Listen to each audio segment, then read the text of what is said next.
Hello guys, स्वागत आहे तुमचं आमच्या नव्या प्रवासात. आज आम्ही तुम्हाला घेऊन आलो आहोत एका अशा ठिकाणी जे कित्येकांना माहीतही नाही आणि ते पाहिल्यावर प्रत्येकजण थक्क होईल.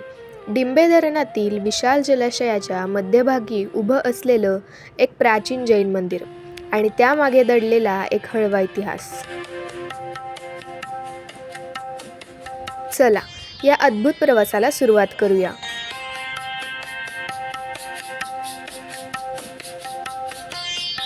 मित्रांनो, आता आम्ही डिंबे धरणाच्या भिंतीजवळ पोहोचलो आहोत.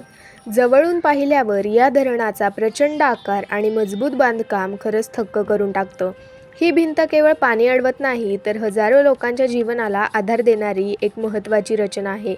या शांत जलाशयामागे निसर्ग, इतिहास आणि मानवी कष्टांची एक प्रेरणादायी कहाणी दडलेली आहे. धरणाची भिंत मागे सोडत आम्ही पुढे निघालो आहोत. आता धरणाच्या शांत पाण्यात आम्हाला मच्छी पालनासाठी तयार केलेला फिश प्लांट दिसला.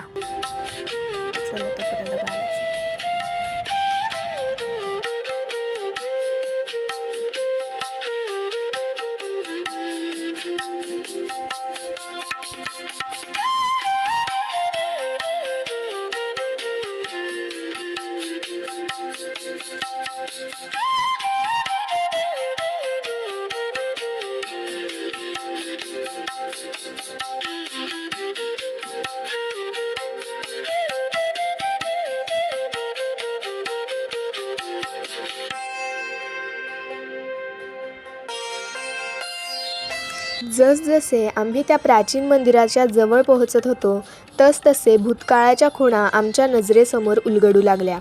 पाण्याच्या काठावर जुन्या घरांचे भग्न अवशेष, दगडी भिंतींचे तुकडे आणि एकेकाळी गजबजलेल्या गावाच्या अस्तित्वाची साक्ष देणाऱ्या अनेक खुणा दिसत होत्या.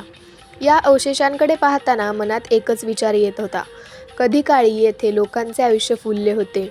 याच रस्त्यांवरून माणसांची वर्दळ असायची, सण उत्सव साजरे व्हायचे आणि या मंदिरात भक्तांची गर्दी व्हायची. आज मात्र ह्या सर्व आठवणी शांतपणे या अवशेषांमध्ये जपल्या गेल्या आहेत. याच परिसरात आम्हाला देवीच्या काही प्राचीन दगडी मूर्तीही पाहायला मिळाल्या. काळाच्या ओघात झिजलेल्या असल्या तरी त्यांचे सौंदर्य, कोरीवकाम आणि दिव्यता आजही मनाला स्पर्श करून जातात. या मूर्ती केवळ धार्मिक श्रद्धेचे प्रतीक नसून त्या या भागाच्या समृद्ध इतिहासाची आणि सांस्कृतिक परंपरेची मौन साक्ष देतात.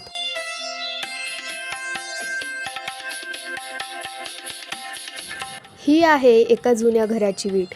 कधी काळी याच विटांवर कोणाचं तरी घर उभं होतं, कोणाचं तरी आयुष्य फुललं होतं. आज तीच वीट या हरवलेल्या गावाच्या इतिहासाची आणि आठवणींची शांत साक्ष देत इथे उभी आहे. आता आपण पाहत आहोत प्राचीन मंदिर, जे डिंबे धरणाच्या पाण्यात अनेक महिने बुडालेले असते. साधारणपणे पावसाळा सुरू झाल्यानंतर धरण भरल्यावर हे मंदिर पूर्णपणे पाण्याखाली जाते. त्यानंतर उन्हाळ्याच्या शेवटी किंवा पाण्याची पातळी कमी होऊ लागल्यावर साधारण मार्च ते मे महिन्याच्या काळात मंदिर पुन्हा दिसू लागते. मात्र हे नेमके कधी दिसेल हे त्या वर्षीच्या पावसावर आणि धरणातील पाणीसाठ्यावर अवलंबून असते. एक प्रश्न अनेकांच्या मनात येतो, तो म्हणजे आजूबाजूची घरे आणि गावांचे अवशेष नष्ट झाले, पण मंदिर अजूनही कसे उभे आहे? यामागचे मुख्य कारण म्हणजे मंदिराचे मजबूत दगडी बांधकाम. प्राचीन काळातील अनेक मंदिरे मोठ्या दगडी शिळा एकमेकात घट्ट बसवून विटा आणि चुनखडी वापरून बांधली जात असत. त्यामुळे ती काळाचा आणि पाण्याचा सामना अधिक चांगल्या प्रकारे करू शकली. या उलट गावातील बहुतेक घरे माती, विटा, लाकूड यांच्या साहाय्याने बांधलेली होती. अनेक वर्षे पाण्याखाली राहिल्यामुळे ही घरे हळूहळू कोसळली किंवा त्यांचे फक्त काही अवशेषच उरले.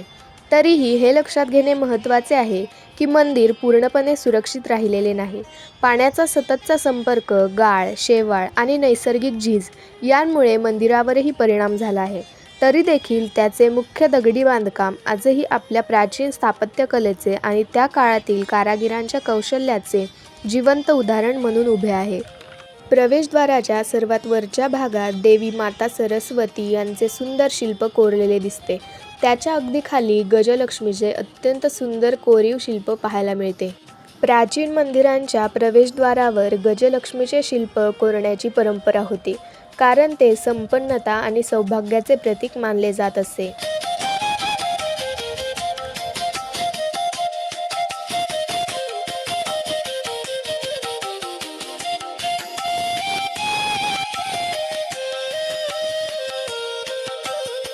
आता आपण मंदिराच्या आतील भागात प्रवेश केला आहे.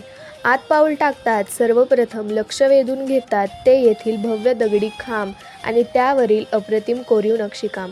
प्रत्येक खांबावर अतिशय बारकाईने कोरलेली फुलांची नक्षी, भूमितीय आकृत्या आणि पारंपरिक कलाकुसर दिसून येते. शेकडो वर्षांपूर्वी कोणतीही आधुनिक यंत्रे नसताना केवळ छिन्नी आणि हातोड्याच्या साहाय्याने इतके सूक्ष्म आणि देखणे काम करण्यात आले. या मंदिरातील श्री कल्याण पार्श्वनाथ, श्री विमलनाथ, श्री वासुपूज्य स्वामी आदी भगवंत दंतोनी मूर्ती, नेमज व यक्ष-यक्षिणी आदी मूर्तींची प्राणप्रतिष्ठा पूज्य आचार्य देव श्रीमद विजयलब्धी सुरेश्वरजी यांच्या शुभ हस्ते वीर सावन 2488 विक्रम 2018 वैशाख शुद्ध 9562 रोजी करण्यात आली, असा शिलालेख मंदिरामध्ये आढळून येतो.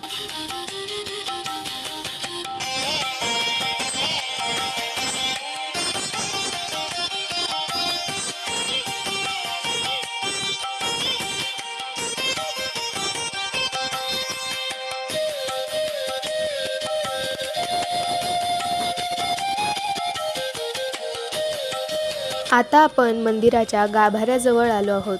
या गाभाऱ्याभोवती प्रदक्षिणा घालण्यासाठी खास पाऊलवाट बांधलेली दिसते. प्राचीन मंदिर स्थापत्यशैलीतील हा एक महत्त्वाचा भाग मानला जातो. भाविक देवतेचे दर्शन घेतल्यानंतर या मार्गाने श्रद्धापूर्वक प्रदक्षिणा घालत असत. प्रदक्षिणा म्हणजे ईश्वराला केंद्रस्थानी मानून त्याच्या भोवती भक्तिभावाने फिरणे. ही केवळ धार्मिक परंपरा नसून श्रद्धा, समर्पण आणि आध्यात्मिक भावनेचे प्रतीक मानले आहे.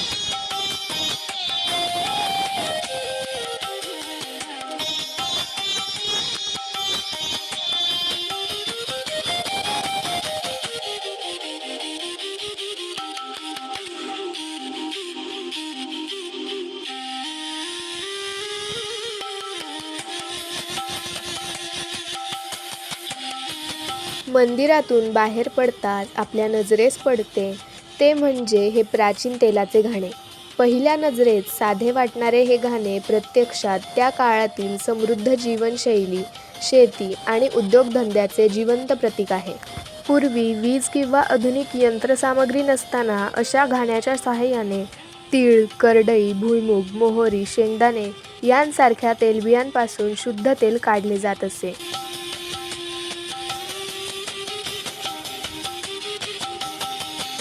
आता धरणाच्या पाण्याचा मंद शांत करणारा आवाज ऐकत आम्ही काही क्षण तिथेच निवांत बसलो. निसर्गाच्या त्या सुंदर आठवणींसह आम्ही परतीच्या प्रवासाला निघालो. तुम्हालाही आमचा प्रवास आवडला असेल तर व्हिडिओला लाईक करा, चॅनलला सबस्क्राईब करा आणि अशाच नवीन प्रवासांसाठी द एच&एल जर्नीसोबत कायम जोडलेले राहा. पुन्हा भेटू एका नव्या ठिकाणी, नव्या प्रवासात. तोपर्यंत बाय बाय.